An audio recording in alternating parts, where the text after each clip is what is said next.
Party feels ang launch ng bagong restaurant ni Ken Chan at naging bonding na rin ito para sa mga kapusong artist na nag-attend. Narito ang aking chika. Good food, non-stop chikahan at jamming.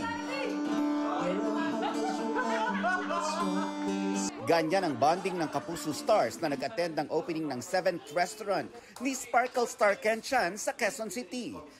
Na-inspire daw siyang mag-business dahil sa mahalagang tips na iniwan sa kanya ni Kuya Germs, Herman Moreno.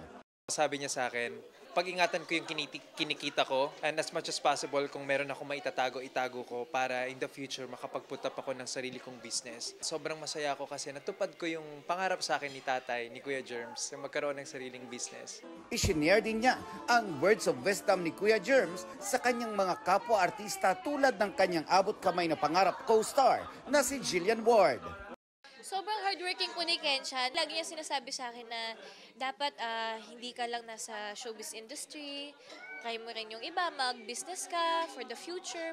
Kabilang din sa mga nakisaya, si Running Man Philippines Season 2 star, Claisa De Castro, na may pa-free concert.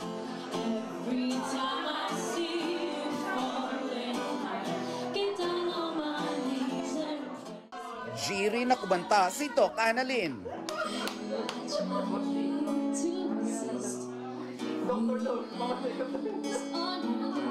Hindi rin siyempre mawawala ang kanyang BFF na si Bianca Umali, kasama si Black Rider star Ruru Madrid.